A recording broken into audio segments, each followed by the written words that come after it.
ലയന അവളുടെ മോൻ്റെ ബർത്ത്ഡേക്ക് തന്ന കേക്കിൻ്റെ ഓർഡർ ആയിരുന്നു. അപ്പോൾ മോനെ ഏറ്റവും ഇഷ്ടമുള്ള കാർട്ടൂൺ ക്യാരക്ടർ ഭൂതബന്ധു എന്ന് പറഞ്ഞ ക്യാരക്ടറാണ് ഇഷ്ടം. അപ്പോൾ അതിൻ്റെ പ്രിൻ്റ് വെക്കണം എന്നാണ് അവൾ പറഞ്ഞിട്ടുണ്ടായിരുന്നത്.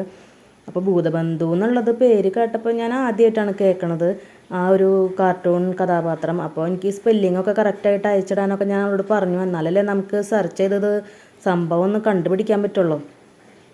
അങ്ങനെ ഞാനത് സെർച്ച് ചെയ്തപ്പോൾ ആദ്യം ഭൂതബന്ധു എന്ന് എഴുതിയിട്ടുള്ളൊരു ഇത് ഫോട്ടോ വന്നു. അപ്പോൾ അതിൻ്റെ അടിയിൽ വേറെയും പിക്ചേഴ്സ് വന്നു.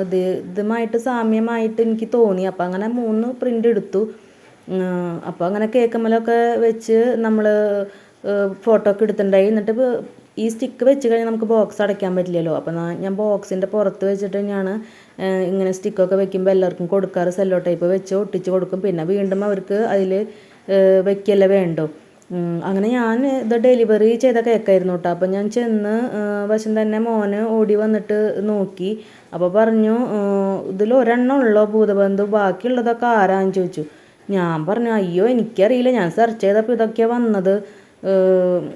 അപ്പോൾ ഒരെണ്ണം ഉള്ള കാരണം രക്ഷപ്പെട്ടു, അത് കാരണം രക്ഷപ്പെട്ടു എന്ന് പറയാണ്. അപ്പോൾ നിങ്ങൾക്കൊക്കെ ഇങ്ങനത്തെ അബദ്ധങ്ങളൊക്കെ ഉണ്ടായിട്ടുണ്ടോ? ഇങ്ങനത്തെ കാർട്ടൂൺ കഥാപാത്രങ്ങളൊക്കെ ഇവരൊക്കെ പറയുമ്പോഴാണ് നമ്മൾ അറിയണത്. ഇപ്പോഴൊക്കെ പുതിയ കാർട്ടൂൺ കഥാപാത്രങ്ങളാണല്ലോ. പണ്ടത്തെ പോലെ ടോം ആൻഡ് ജെറി മാത്രമൊന്നുമല്ലല്ലോ ഇപ്പോൾ.